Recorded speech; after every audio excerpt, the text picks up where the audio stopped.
Truth be told, there are still major concerns about the black community, and in this documentary, we'll be taking a look at some of the most concerning ones. First concern, high rate of black imprisonment. One of the biggest concerns in the black community today is the alarming rate of black incarceration. As far back as 1970, blacks made up just 11.1% of the total American population. But would you believe it if I told you that they accounted for more than 46% of the people locked up in correctional facilities in the entire country? Let me make it clear. America has a total population of about 300 million people, which means 11.1% of that is about 33 million. So, how can a population as small as 33 million make up more than 46% of people locked up in American prisons? But hey, that was back in the 70s. So how do those numbers look now? Well, the stats are still not encouraging. This is because as of 2024, blacks are still topping the charts in terms of races going to prison. Programs of the drug war continued targeting low-income communities of color with more police, more surveillance, and eventually more incarceration under much harsher sentences. The black community still has an outrageous representation in American prisons, as about 30% of inmates in 2024 are black. And I walked out of prison with a lot of optimism, despite being told by the officers that I would probably be back in 6 months. There are many reasons why black folks form the bulk of the population in US prisons, but we'll get to that later. Before we do, I'd like to share another staggering statistic with you. Believe it or not, but the imprisonment rate among black women in America is twice the number of white women. But now, the U.S. locks more people up than any other country. More than 2 million Americans are in jails or prisons here, and more than 200,000 of those prisoners are female. These numbers can only force us to ask a few relevant questions. First, considering just how low the general black American population is compared to the general white population in the US, how come there are far more blacks in prison than whites? Does that mean white folks do not break the law? I mean, for the fact that they are the most populous race in America, surely they must have the larger share of bad eggs, right? Maybe I'm wrong. Maybe black folks just love to break the law. Or have they been systemically coerced by America's predominantly white government to do so? But wait, what if these disastrous numbers paint a picture of a blatant racial prejudice that serves as the social construct of modern-day America? There are many questions to be asked, and they all deserve valid, honest answers. If these issues are not addressed, then who's to say that black incarceration will not continue to be a problem for decades to come? Before we ponder too much on this matter, let's take a look at another pressing concern in the black community. Second concern, high rate of mental illness among black people. The second concern that we want to discuss is the high rate of mental health problems among African Americans. Mental illnesses, like depression, are quite common among the general population, but studies have shown that its prevalence is especially high in black communities. According to Mental Health America, an estimated 13.4% of all Americans are black, and among these, more than 16% have a reported mental illness. This figure equals more than 7 million black people having to live with these conditions. There are different things that contribute to the high rate of mental illnesses in black communities, and according to reports, the fact that modern-day racism is still present is a big factor. There are also disparities that need to be taken into consideration here. We have to consider the fact that a lot of black communities don't have access to the care they need to address these mental illnesses. And when these people don't get the treatment they need, the conditions can have a major impact on their health, quality of life, and productivity. To get a better picture, we should look at some statistics. Studies have found that black people in the US are much more likely to have feelings of worthlessness and hopelessness when compared to white people in the country. Apart from these, feelings of sadness are also higher in black communities. When looking at teenagers, the likeliness of attempting suicide is also greater in African Americans. Researchers found that the suicide attempt rate is about 6.1% among white teenagers, but 9.8% among black teenagers. Between 2008 and 2018, there was also a significant increase in the prevalence of mental illnesses among black people in the country, and this leads to extra problems. For example, research has also shown that black people with these illnesses have a greater risk of turning to marijuana, cigarettes, illicit drugs, and binge drinking. Plus, some studies have also stated that black people tend to be affected by depression at greater levels of severity when compared to other populations or communities. This all creates big problems, as conditions like depression, especially when it goes untreated, can result in poor productivity, issues with concentration, headaches, fatigue, and much more. In the long term, this can have a big impact on the lives and well-being of black people. Third concern, destruction of the family structure. They say family is everything, and when I say family, I'm talking about a loving home with a father, mother, and kids. A home with responsible parents will more likely raise kids who have morals and discipline. Anything other than that can be absolutely chaotic to individuals and the communities they live in. Unfortunately, a proper family structure has been lacking in America's Black communities for as long as most of us can remember. According to a 2002 study, it was discovered that more than 70% of Black kids in America were illegitimate. Are you surprised? Well, don't be, because there is a strong reason for this. The very beginning of the welfare system was the passage of the aid to dependent mothers early in the New Deal. And you know what? It was perfectly reasonable. The disintegration of the Black family structure began in slavery, where they did evil things to tear us apart, but really ramped up in 1963 when the US government declared welfare as a right. Sure, getting money from the government has its perks, but believe me when I say its downsides are much greater. After welfare became law, Black women stopped getting married and began raising kids as single mothers. The case is still the same today, as there are just too many Black households that do not have fathers. The only way you can not be emotional is you have to have a father who teaches you and trains your emotion. Other than that, your mama, you have to be emotional because that's the only time your mother whoops you. You got no spankings when your mother was calm and not emotional. So that's why you're emotional. You were disciplined with emotion. You wasn't disciplined with logical rules to follow. You got spanked when you were frustrated. You didn't get spanked calmly and taught why you were being spanked. So you can't undo this, homie. What's done now, we can't undo this. We'll be dead and gone before we see a new group of men that don't respond like us. As a Black man, what can I instill in a young Black boy to make sure that he doesn't respond with emotion? Treat his mother right and train your child's emotions. So it means you have to spend time with your son. I mean, you got to spend a lot of time with your son. For most kids in the hood, without a father at home, the streets will become their teachers. They'll learn how to use and sell drugs, how to rob, and commit other crimes worthy of sending them to prison. But wait, was this the plan of the white power all along? Of course, everyone should take responsibility for their actions, but it's hard to do the right thing when you've been thrown into a system where it's almost impossible.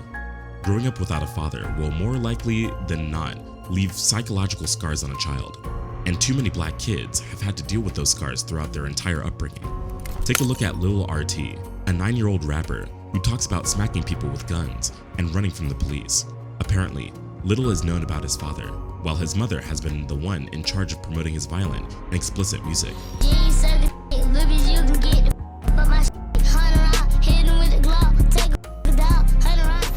I mean, it'll take a miracle for this fatherless kid to refrain from his way of life. But that goes to show just how much the Black home has been destroyed.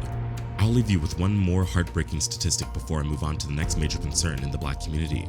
Brace yourself. But has anyone ever told you that 30% of the total number of abortions in the US are done by Black women? Hard to believe, but true. And this alarming act is another testament to how much the family structure among Black people has been depleted. The high practice of abortion among Black women has also led to something even more alarming, which is an increase in the underappreciation of human life. It has also led to a reduction in the civility with which Black women treat each other. America knows a strong family is the key to building real wealth and change the world, and as long as we keep up this trend of single-parent households, we will just be doing exactly what they want us to do. We've been brainwashed since birth, but it's time for us to take our power back and realize who we truly are. If you're ready to educate yourself and learn the information they never taught you in school, click the link in our bio to grab our new Hidden History Workbook. It includes 10 hidden Black history stories that schools and the media purposefully kept hidden from us. This will only be available for a limited time. Click the link in our description to grab yours now for free. Fourth concern, the victim mindset.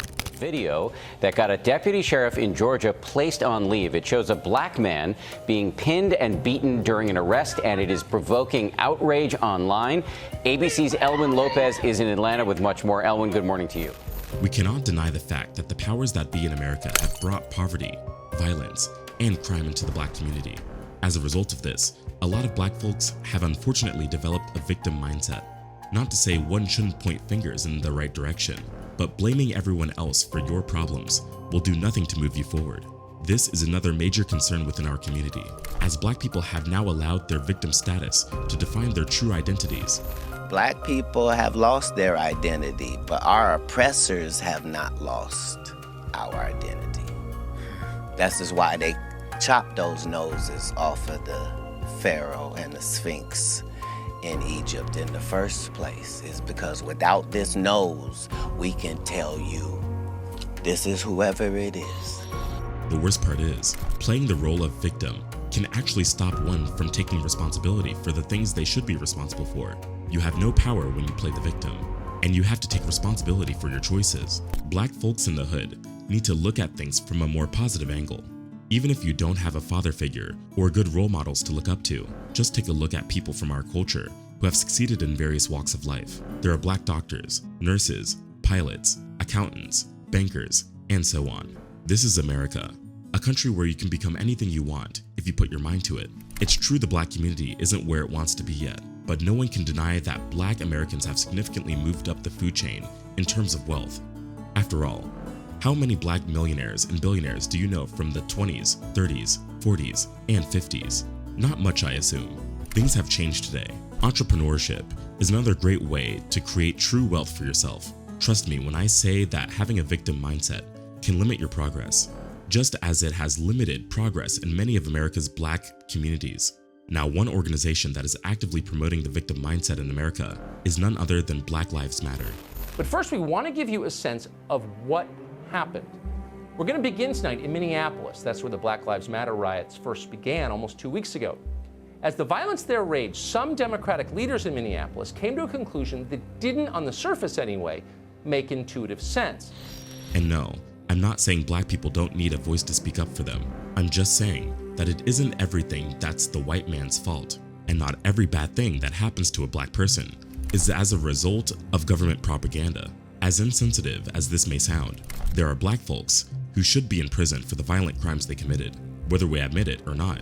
In the case of Black Lives Matter, everything done to a black person by a white man is labeled as unfair and an injustice, but that should not always be the case. Members of the black community should learn how to look at things more rationally and call it what it is, not what their victim mindset says it is.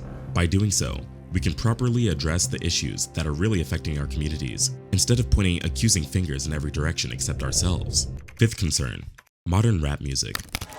Music will always be an effective tool for communication around the world. It can be used to teach kids the alphabet, it's used in advertising campaigns, and it helps us get into the right mood.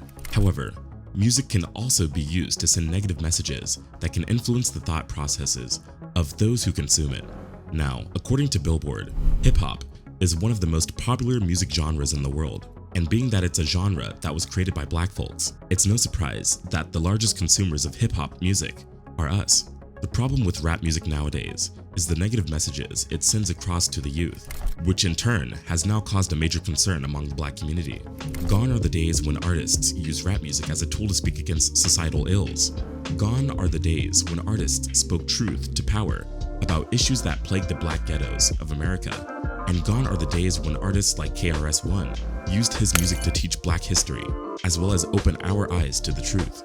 But it wasn't just the politically charged rappers that made rap music the powerful force it was in the 70s and 80s, because rappers like LL Cool J, who weren't what you would call conscious, used their music to talk about love and make you feel good. Unfortunately, all that would change in the late 80s with the advent of rappers like Ice-T and the NWA, who began pushing a subgenre of rap known as gangsta rap. They took hip-hop in a completely new direction. It used to be centered around the upliftment of black folks by speaking out against racism, segregation, and government policies that were destructive to the black community. Gangsta rappers rapped about guns, selling drugs, sex, gang violence, and even killing their fellow black brothers. Now it seems black folks preferred ignorant music to the conscious ones, because before you knew it, gangsta rap had become far more popular than the original, which promoted peace and upliftment. The NWA sold millions of records when they first came out, and even though they rapped about the ills of police violence on young black men, the way they presented their message was just too explicit. The Police happens to be one of their biggest songs to date, but like I said earlier, the way the message was presented seemed more violent than diplomatic. Did you know that after the release of this particular song, young black males thought it was cool to throw rocks and other hard objects at police cars? Did you also know that compliance with the police also reduced drastically among members of the black community? As for the others who had adopted gangsta rap, They too talked about killing their fellow black men, degrading women, and selling drugs. Yes, rap became very violent in the 90s. Unfortunately for the black community, the kids were always listening. Fast forward to modern day, and rap is still as violent as ever. Biggie was shot, Tupac was shot, King Von was shot, Nipsey Hussle was shot, Takeoff was shot, and the list goes on. Unfortunately, as long as black kids keep idolizing these rappers, then their lyrics will continue to influence how they live in the ghettos. I mean, if a black boy's favorite rapper says shooting a fellow black man is cool, then it'll be hard to convince him that black on black violence, or violence for that matter, is wrong. But it isn't just black boys who are at risk of being destroyed by modern day rap music. Young black girls are also being led astray by the current crop of female rappers who are now dominating the airwaves. Of course, female rap isn't as violent as that of their male counterparts. In this case, the problem lies in the over-sexualization of the female body. Rappers like Cardi B, Lil Kim, Nicki Minaj, Sexy Red, and Ice Spice have made it cool for girls to take their clothes off and display their privates on TV and social media. Of course, young black girls will follow suit, but it isn't just explicit dressing that causes concern for young black girls. The lyrics are becoming a problem too. I mean, new school female rappers talk about doing all sorts of nasty things with as many men as they please, probably because they have money and feel that black men should be their boy toys. Now, it's true that everyone has the right to dress as they wish, but let's be honest. No culturally sound black man would want to marry a girl who talks and dresses like a hoe. Sixth concern, black on black crime. We talked about the fact that black boys are starting to think it's cool to shoot other black boys. It's a result of rap music that talks about this and makes crime seem like it's okay. And this brings us to another important concern that we shouldn't overlook, black on black crime. Apart from rapping, take that completely out of the picture, and we're still left with a big problem where black people are not only hurting, but also killing those in their own communities. There are some statistics that we should take into consideration here. In one publication, researchers mention that in up to 90% of cases where a black is killed, the killer is actually also a black person. Current evidence also suggests that in 52% of these cases, the victim and the killer knew each other. But how do these rates compare to whites and other ethnic groups? Well, it was found that the rate of black on black crime is up to 8 times higher compared to black on white crime. There are different potential reasons for the higher rates of crime when looking at blacks killing blacks compared to other ethnic groups. One aspect that has been discussed is the psychological well-being of people in black communities. There are crime prevention programs in place, but they don't really address the fact that psychological elements are in play when it comes to looking at black on black crime. For example, it has been found that self-hatred plays a big role in this type of crime. When a black person experiences a serious level of self-hatred, it sometimes results in blind rage, and in this case, crime and murder may follow, justified by their own self-hatred. Of course, there have been cases where the statistics are falsified. When Donald Trump was a presidential candidate back in 2015, he published an image on Twitter where he claimed that among black people who are killed, in 97% of cases, the killer is another black person. He also alleged that among white people who are murdered, 80% of the cases, there's a black killer behind it. This was deemed as false information when a universal crime report from the FBI was released. Yes, the number of black people being killed by others of their own community was alarmingly high, at 90%. The accusations against blacks for the death of whites were completely wrong. According to the FBI, this figure was actually 14.8%. After an 11-year-old boy, Devon McNeil, was shot, his grandpa made a statement that really shook the community. Now, first, you should understand that McNeil was black, and the suspects in the shooting, they were also black people. His grandpa said that, as he sees things, Black lives only matter, specifically focusing on the Black Lives Matter campaigns and awareness protests when someone from the police pulls the trigger of a gun. Now, one thing that we do know is that police brutality against black people still remains an important point today. But McNeil's grandfather did mention something important. When it comes to these campaigns, we shouldn't just be focusing on police brutality. We need to look within our own communities as well, such as in this case, where a black man was the one to pull the trigger of the gun, and it ended up killing a black boy. Thus, black on black crime is something that we shouldn't forget about or overlook. It still remains a really big problem in black communities, and it's something that pulls our people apart instead of bringing us together as a community. Seventh concern, blacks not supporting black businesses. The last thing we want to talk about is black businesses, and for this, let's first take a look at the history of black businesses. And for this, we'll have to go back to a horrific time in Black history, or rather, before these tragic events happened. You see, in the later periods of the 1800s, there was a town formed in North Georgia. It was named Oscarville and held a Black community. The community was thriving. There were Black-owned businesses, and people truly supported each other. The town was later invaded by white people from Forsyth County, and the Blacks were chased out. Today, the town has been flooded by what we now know as Lake Lanier. And while this is horrible, that's not the point we're making here. The point of the story is the fact that over 100 years ago, there was a town where Black people had their own businesses and truly were supportive of each other. We often focus on the bad parts of Black history, but take a look at the current Black communities. We've made a lot of progress over the years, and we've come a long way, but there's something that's really concerning. We might have made progress in terms of racism and equality, but we failed in the area of supporting each other. There are a lot of Black-owned businesses, but here's something to ask yourself. How long ago did you actually support one of these businesses? With huge supermarkets right at our doorsteps, it's convenient to get into the car and have all of the shops you need all in one mall or shopping center. But how many of these are actually owned by Black people? The answer will actually be quite surprising. One research paper discovered that 67% of business owners in the United States are white. Black people and African Americans sit at the bottom of the list, with just 6.3% of businesses in the country owned by these people. That means there's a massive racial disparity when looking at Black business ownership, and this can also make it tough for Black people to feel successful with their own ventures. However, as a Black person yourself, you can do your part by going even just a little out of your way to support businesses owned by people in your community. By supporting Black-owned businesses, we can help them thrive and possibly even make a positive impact on improving the statistics that we're currently seeing.